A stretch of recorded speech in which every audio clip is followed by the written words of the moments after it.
should have been sacked for his shocking and shameful racist comments against Muslims in our country.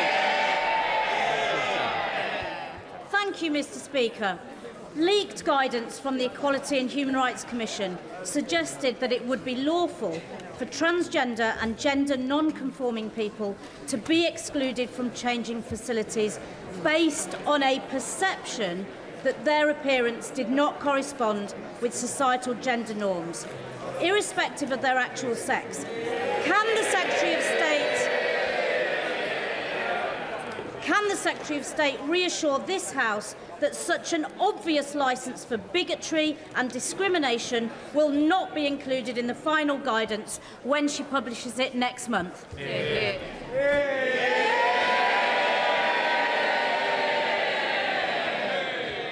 Mr.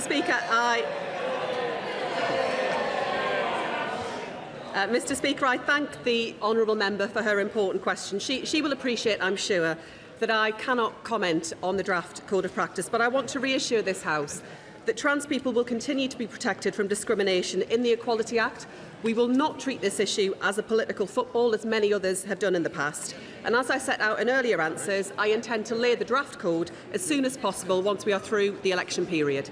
Rupert Lowe. Thank you, Mr. Speaker. Women all over Britain, including in my constituency of Great Yarmouth, primarily on King Street, feel intimidated, harassed and abused in their own town centres. Disproportionately, this unacceptable behaviour is committed by young foreign men imported from cultures and religions that treat women like dirt on the bottom of their shoe. Will the Minister today commit to a national audit of street harassment, intimidation and sexual offending by nationality and immigration status so the British people can finally see the scale of the problem? Sarah Sturt. Here we go again, Mr. Speaker. I note that an investigation by a KC into the honourable member's conduct concluded that there was credible evidence that he had mistreated two female members in a way that, and I quote, Mr. Speaker, in a way that seemed to amount to harassment. I don't want to hear anything from him about violence against women and girls or harassment. We now come to Prime Minister's questions. Gurinder Singh Josan. Number one, Mr. Speaker. Prime Minister. Mr. Speaker, the state visit by His Majesty the King is a powerful reminder of the deep and special relationship we have with the United States. Mr. Speaker, in this session of Parliament, this Labour government has delivered the biggest upgrade in workers' rights in a generation, the biggest improvement in renters' rights in a generation, and more action than any other government to tackle child poverty.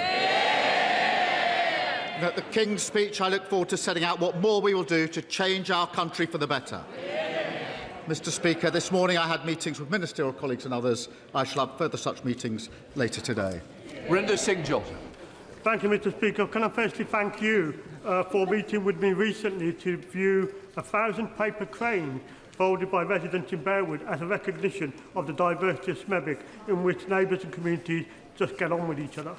Mr. Speaker, residents in my Smethwick constituency and across Sandwell benefit from the lowest council tax in the West Midlands, investment in new leisure centres, parks and all our libraries kept open. Sandwell is the third best in the country for fixing potholes, expanded breakfast clubs, free school meals and cheaper school uniforms for our children.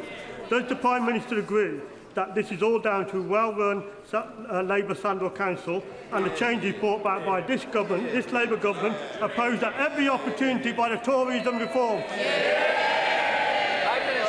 Can I thank him for his work to give every child the best start in life in his constituency? And I'm very glad that this government has done more than any other government to lift children out of poverty.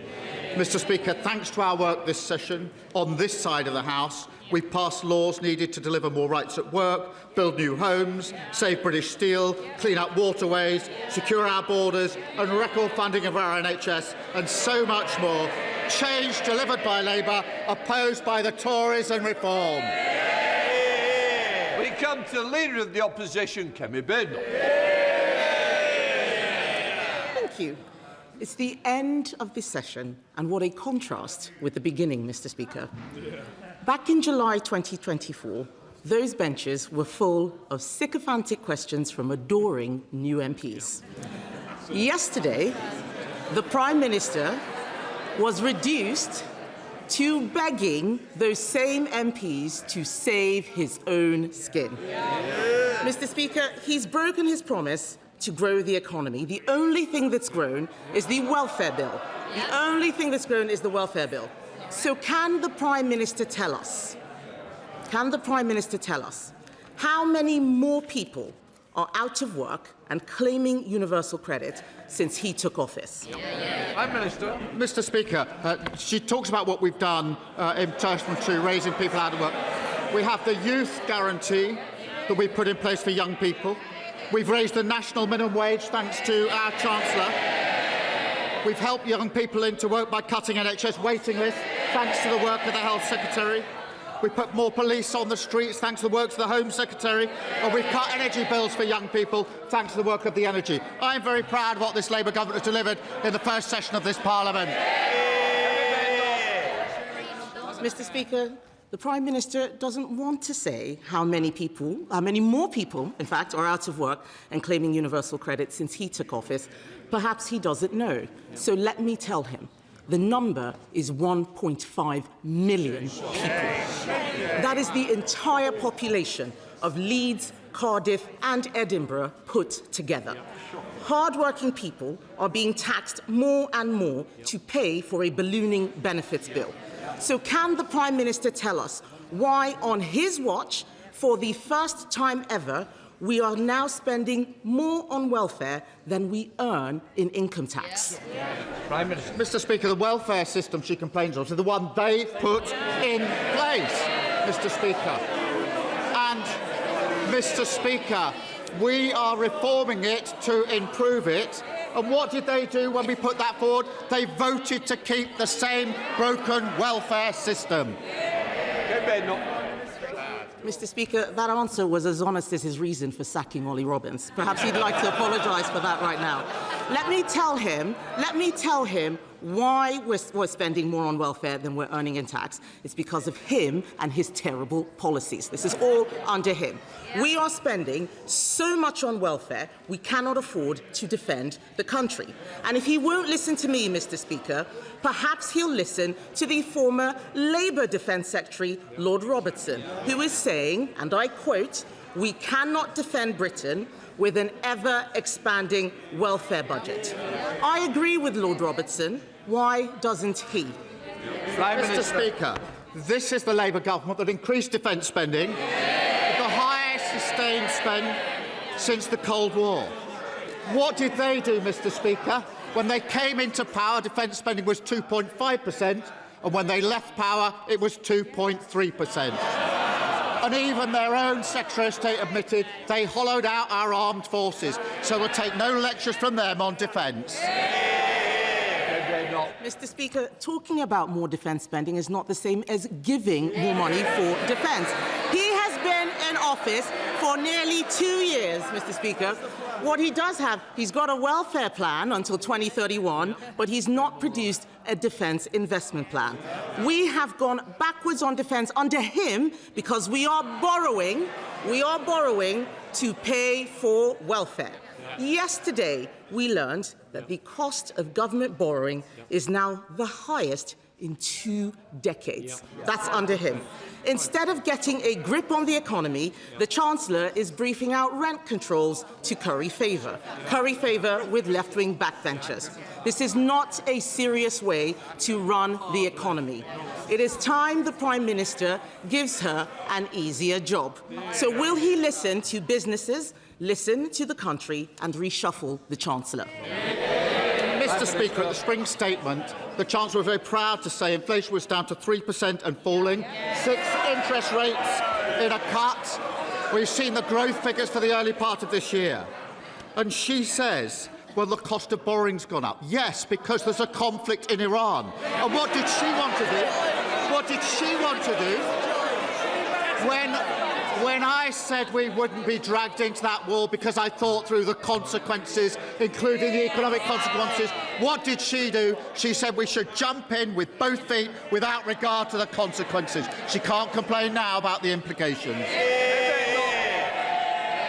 Mr. Speaker, I didn't hear him say he's not reshuffling the Chancellor. It sounds like she's toast.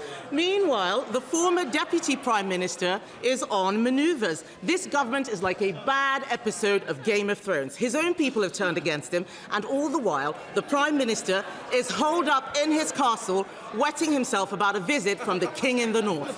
Yesterday, Mr. Speaker, one Labour MP actually said that his days are numbered. That's one of them. I wonder who it was, because they're all looking guilty as hell.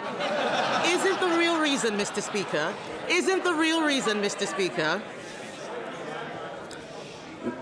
Mr. Speaker, isn't the real reason the Prime Minister can't cut welfare that he squandered all his political capital saving his own skin? Mr. Speaker, she talks about political games. That's what she was doing yesterday. This House considered our motion and rejected it decisively because everyone saw it for what it was, a desperate, baseless political stunt ahead of the May elections. And Mr. Speaker, whilst she and they were playing games here, I was chairing a meeting in Cobra, going through the contingencies and managing our war in the Middle East.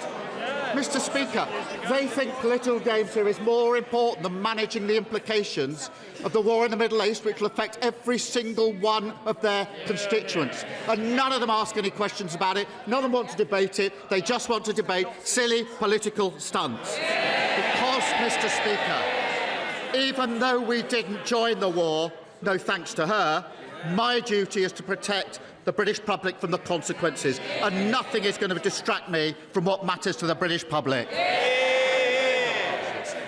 Mr. Speaker, I think the whole country is sick of this man's tone-deaf, pompous moralising. Last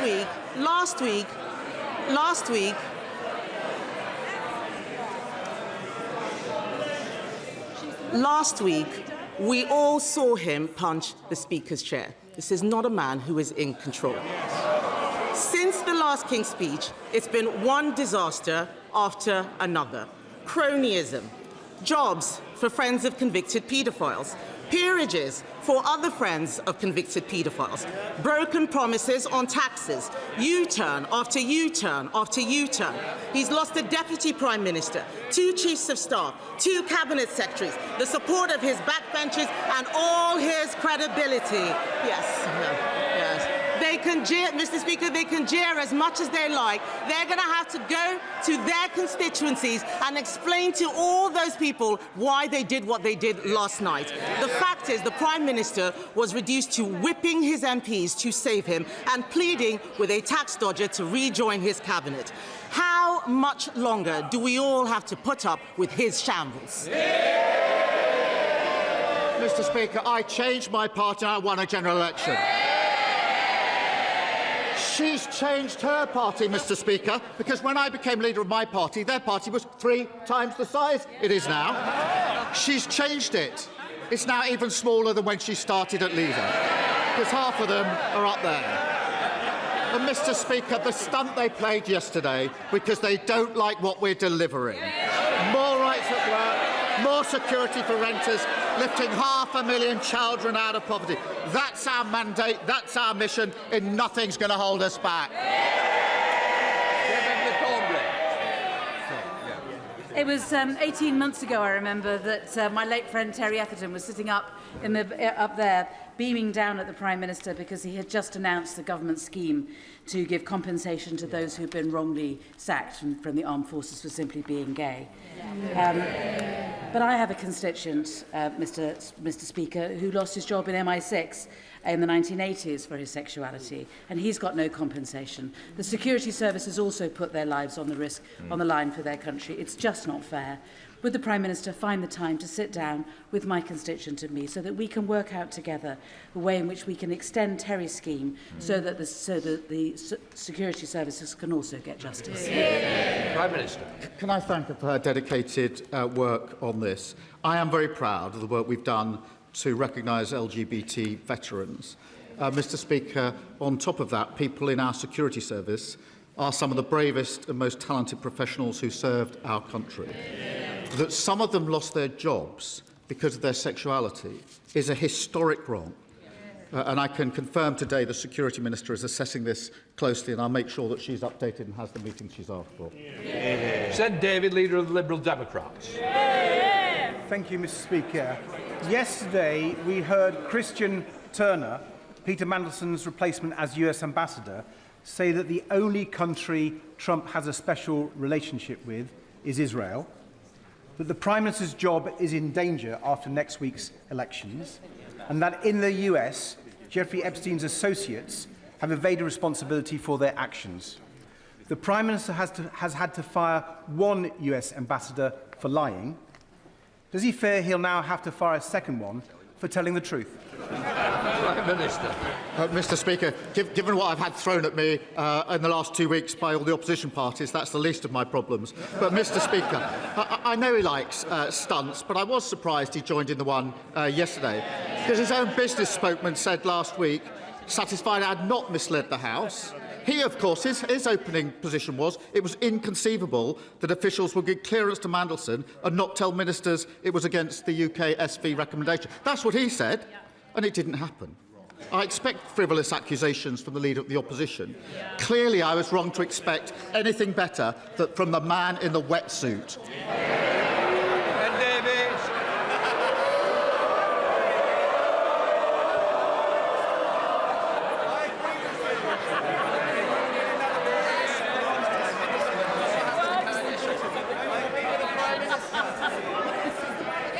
Mr. Speaker, I've got my dry suit on today, and let me tell the Prime Minister that when Boris Johnson was faced with that motion, he didn't whip his MPs. There was a difference there. And Mr. Speaker, experts are warning that food prices will rise by 10% this year as farmers' costs soar. Trump's war has exposed how weak Britain's food security is. Yet under the system brought in by the Conservatives, England is the only country in Europe where farm payments don't actively support farmers to produce food. So will the King's Speech include a good food bill to fix that mistake and make sure people can afford the food they need? Mr. Speaker, of course food security is important, and that's why I was considering that amongst other issues in the ministerial meetings yesterday in Cobra. That's what I was spending my afternoon doing, making sure that we were prepared and managing the risks of a conflict that will affect every single one of our constituents. What was he doing? He was wasting his time in here on a baseless allegation and engaging in party political. He should have been working on the single most important issue of the day, but he wasted his time on a baseless political stunt. Chris Hinchcliffe. Thank you, Mr. Speaker. The war in Iran has exposed how dangerously reliant we are on imports for our food, fuel and medicine. But the reality is that climate breakdown will make the current instability look trivial. Will the Prime Minister use the upcoming King's Speech to address this fact and redirect our economy towards food security, energy security and security in supply of our medicines? Well, Prime Minister, he's absolutely right to highlight the real risk of climate change, both internationally and at home. And I'm proud, Mr. Speaker, we've restored the UK's position as a global leader on climate action. And that means cutting emissions with our carbon budget, investing £7 billion in nature recovery, and driving ahead with renewables. They're the right steps to protect supply chains, protect our economy, and to protect working people. Stephen Flynn. Mr. Speaker, depending upon results in the elections next week, this may well be my final PMQs. I suppose. Come back.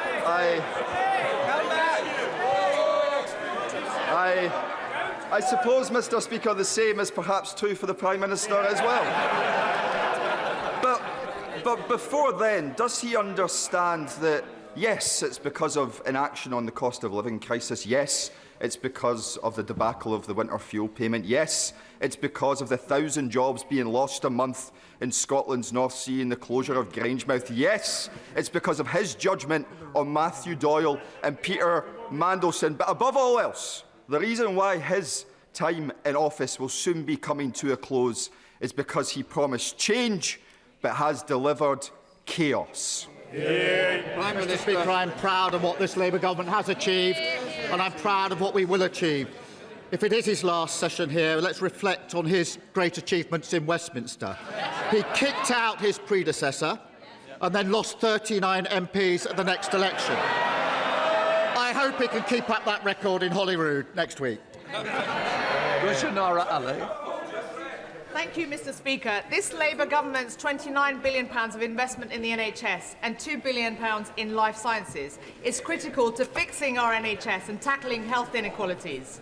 The Barts Life Sciences cluster in Whitechapel will become one of Europe's leading NHS-centred clusters, and we've already secured £800 million in private investment. Will the Prime Minister direct the Office for Investment to co-sponsor this initiative and ensure the National Wealth Fund co-invests so we can turn East London's health inequalities into a driver for UK life sciences growth, transforming the future of healthcare in London, the UK and globally? Prime Minister. I'm proud that Labour is investing in life sciences, and I thank my honourable friend for championing this project for over a decade. The National Wealth Fund is designed to co-invest alongside private investors.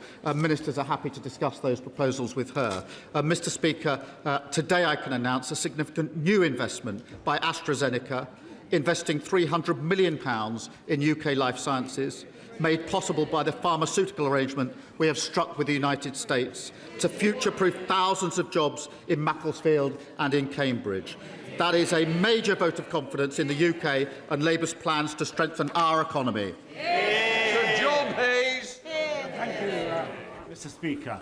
In another answer, the Prime Minister made clear that he understands that global uncertainty makes national economic resilience ever more important, and that energy security and food security are central to that.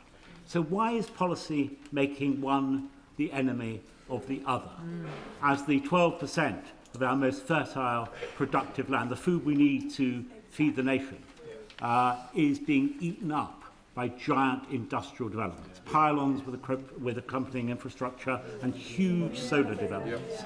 Will the Prime Minister meet me and colleagues that feel similarly? Because by corroding Britain's food security now, we risk compromising our nation's future. Well, it's right to raise food security, and obviously that is one of the resiliences that we need in this country and we need to protect in this country. But we also do need to move to secure independence of energy. Because one thing that is making life so much harder for all of those in the food sector is that their energy prices go up every time an international conflict affects the prices here. By getting energy independence, which requires the infrastructure, we can protect them from that and therefore make them more resilient. Anna Dixon. Thank you, Mr. Speaker. Like many MPs, I'll be heading up to my constituency later to campaign in the local elections. When I'm out on the doors talking to voters in the Shipley constituency, I'm proud of the difference this Labour government is making. Renters no longer worried thanks to secure tenure. Families supported by free breakfast clubs and extended free childcare support, and workers no longer on exploitative zero-hours contracts. What is the Prime Minister most proud of, and what is his message for voters in my Shipley constituency and across the UK? I thank her for her question, and this is the first government for generations to take key services back into public ownership, Mr. Speaker. The first government to give rights and powers to workers, rents and the less fortunate, and the first government in a generation to invest in public services and lift children out of poverty.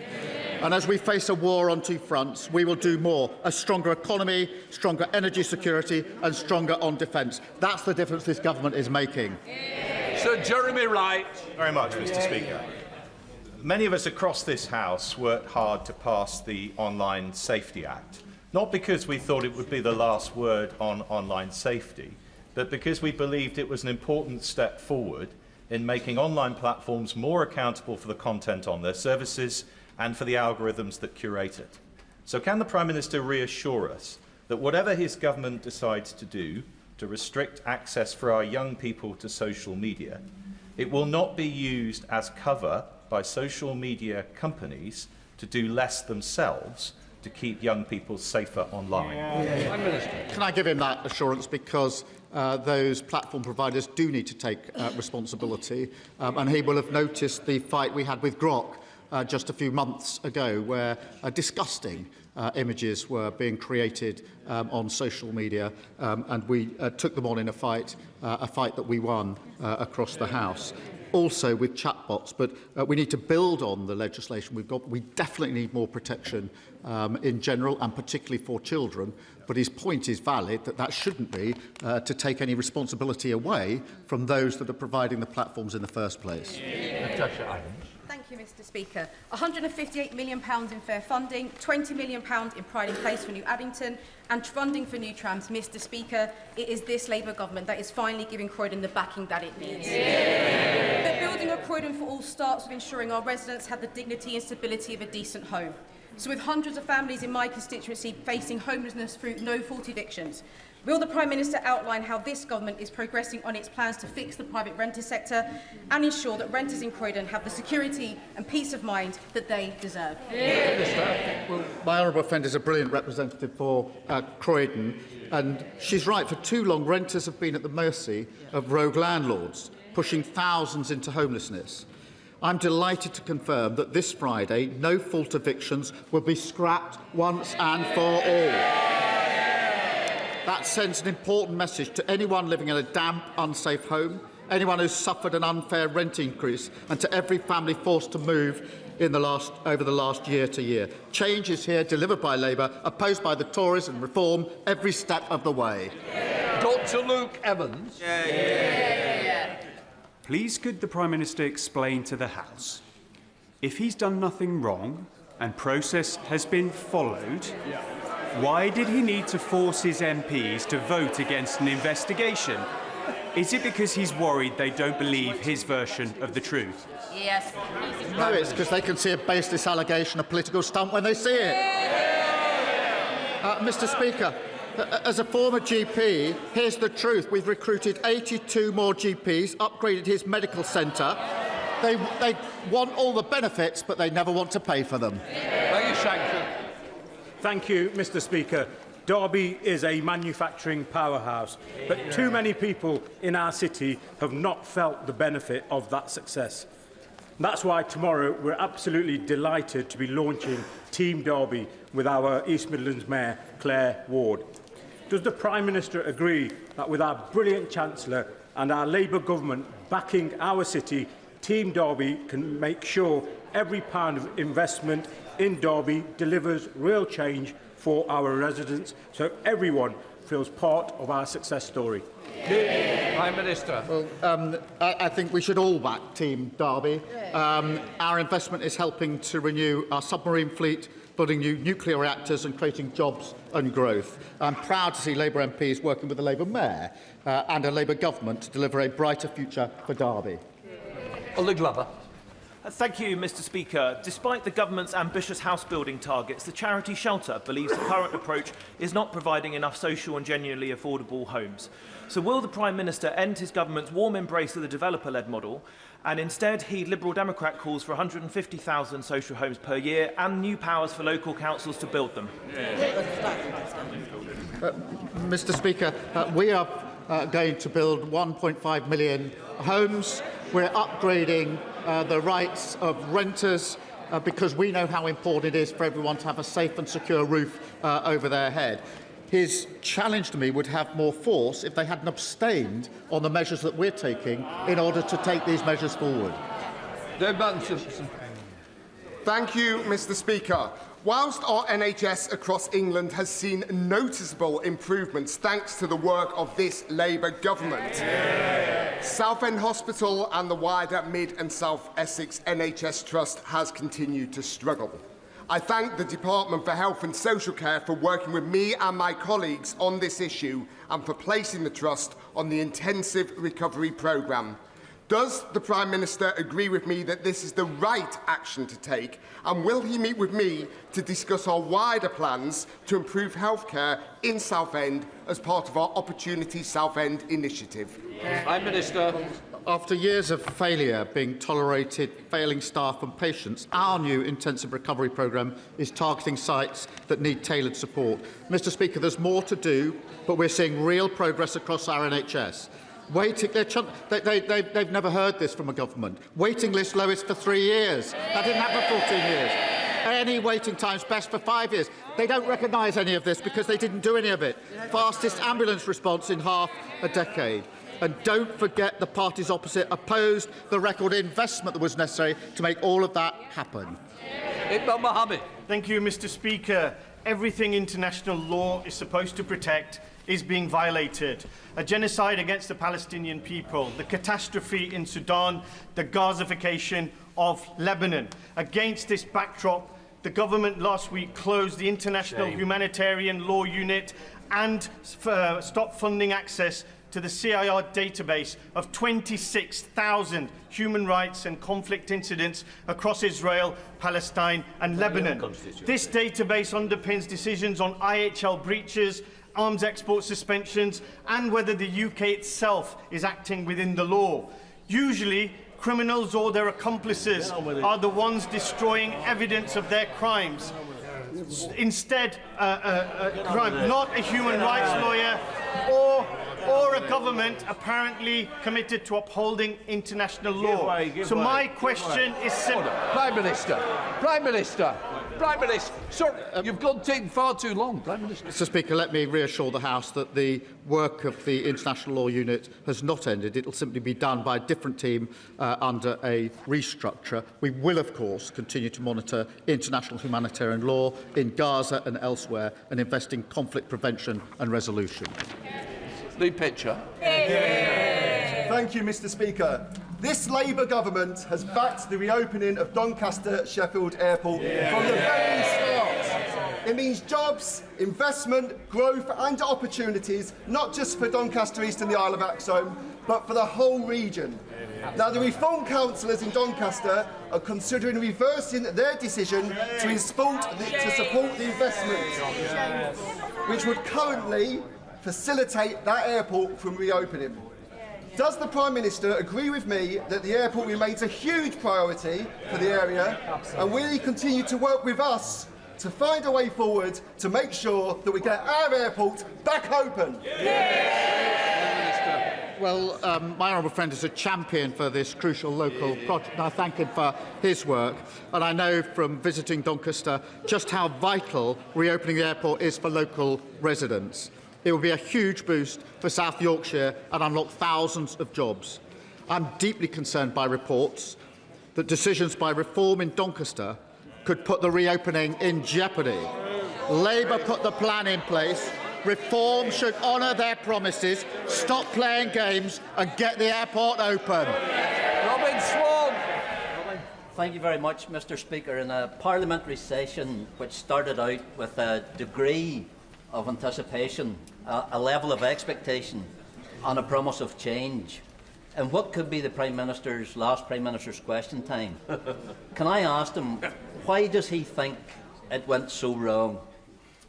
Was it his failure to support our WASPy women, his failure to support our farmers, or his failure to support our Northern Ireland veterans and victims of the Northern Ireland Troubles? Or was it those around him who seem more interested in themselves than the country? Prime Minister. Mr Speaker, I'm very proud, this government's very proud of the biggest upgrade in workers' rights in a generation, the biggest upgrade in renters' rights in a generation, and the most any government has ever done to reduce child poverty. They will have a lasting impact on working people across the United Kingdom. That's the change we're bringing about, and I look forward to continuing it. Thank you, Mr Speaker. As this parliamentary session draws to a close, it seems a good moment to reflect on the legislation passed since the general election. Not all of it, of course.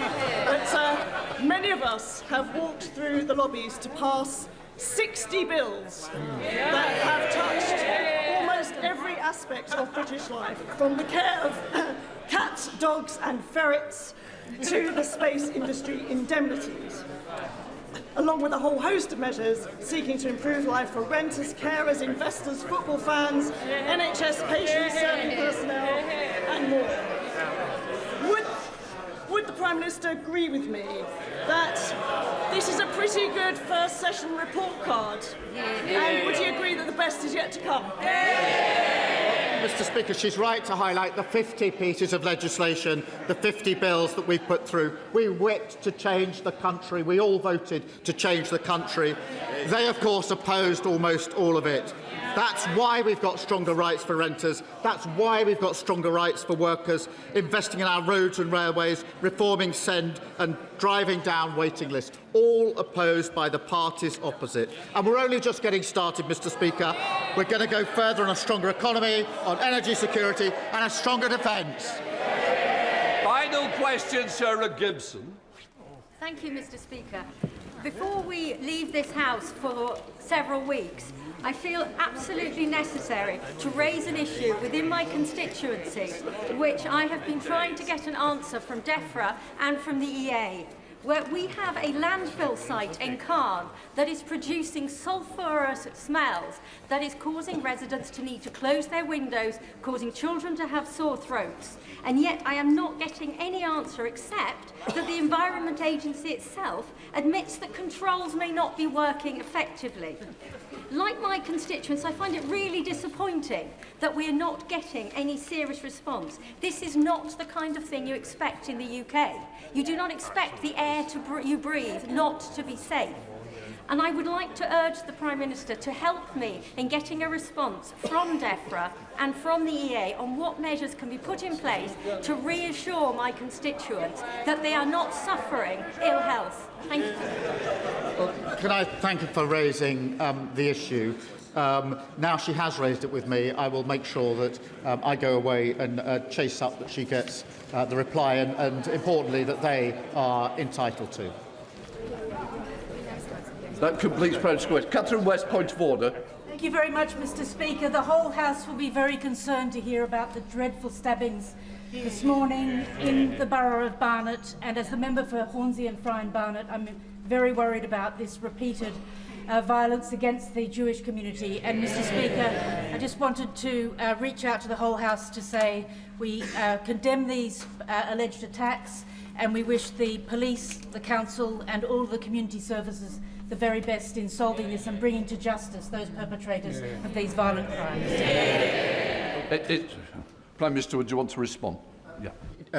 Yeah, can I first thank her for raising this issue, which I had learnt about before Prime Minister's questions. It is deeply concerning to everyone in this House. There is now a police investigation, and I think we all need to do everything we can to support that investigation and be absolutely clear in our determination to deal with any of these offences, the like of which we've seen too much recently. Okay.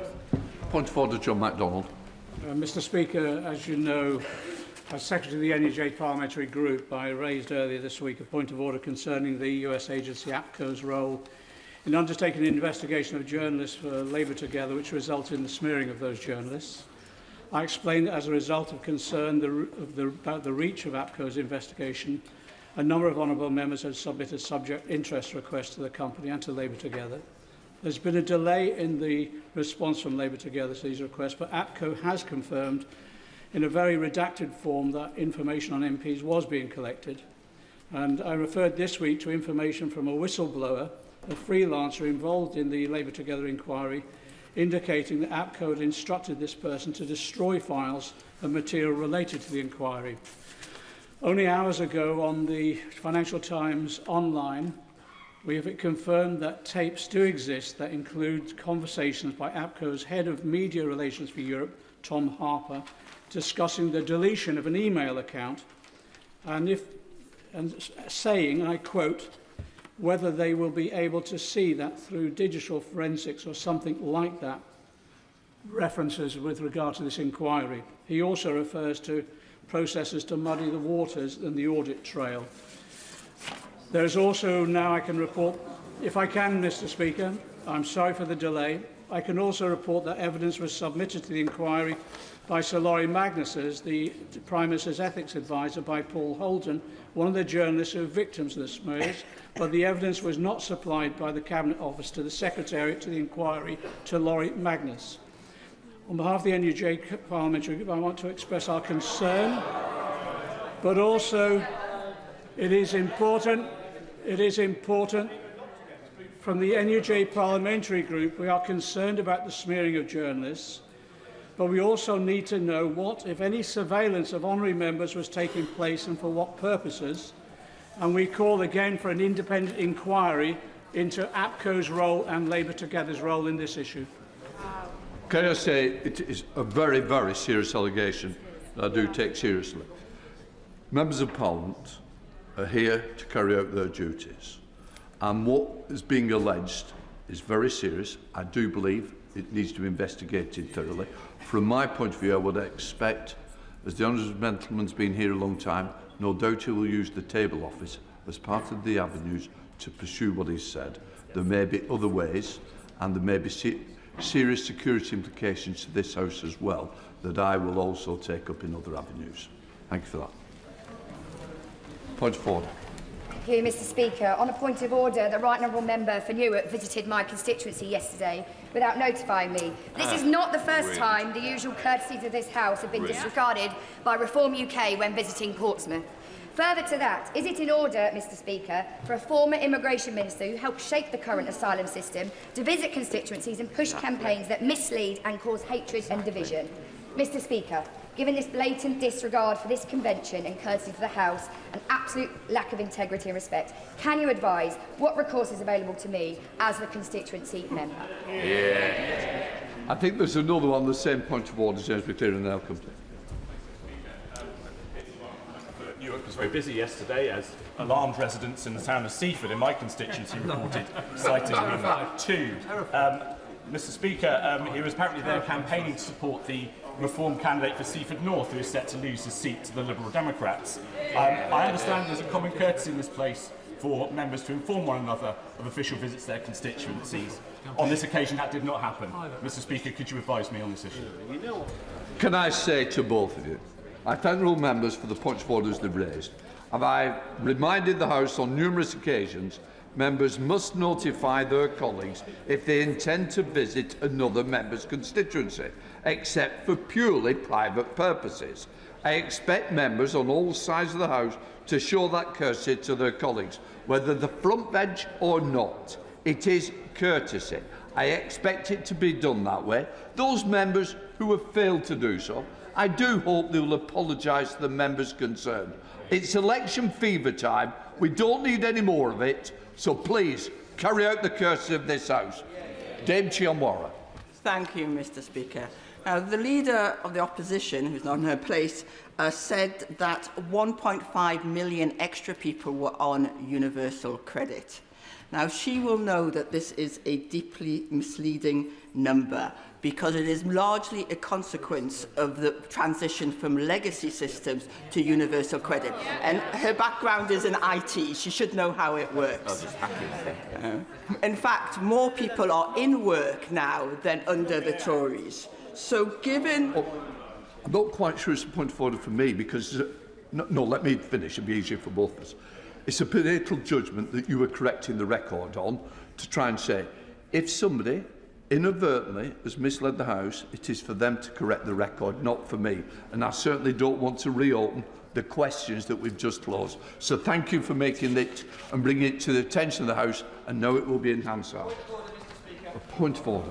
Thank you, Mr. Speaker. How do I gain your advice from a point of order that actually is inadvertently misleading what the Leader of the Opposition said? Where the Leader of the... And that's the danger of what I started. Can I just say, that's the problem. We've had some very serious points of order. Let's leave it with the serious points of order before... We haven't got the time to play around. Right. Richard Holden. Point of order, Mr. Speaker. I seek your guidance on two matters relating to completeness of ministerial answers to this House.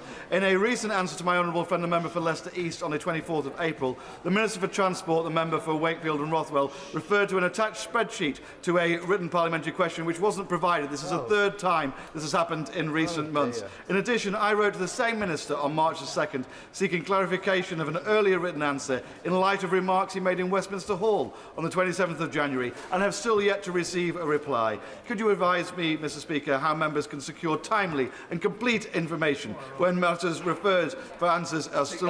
I think we both grasp it. And you know the answer better than I do as do, Mr. Holder. As a former Secretary of State and Minister, you know very well how these things happen. Look, let me just say I thank the right honourable member for his point of order. He will know that I'm not responsible for ministerial answers. However, all members should receive full and timely answers. The Treasury bench will have heard his concerns and I hope they'll be passed on to the relevant minister. I would also say we've got the Leader of the House who shares my concerns on the time that it is taking to answer letters. It isn't good enough, it's not acceptable. We have a period of calm and hopefully when we come back we can get all the outstanding questions answered. Right. Now then, let us move on to the 10-minute rule motion. We now come to 10-minute rule motion. Alan Mack. Thank you, Mr. Speaker. I beg to move that leave be given to bring in a bill to make provision about the delivery of in-person banking services to require the Financial Conduct Authorities to set standards for the provision of in-person banking services and for connected purposes. Mr. Speaker, in places like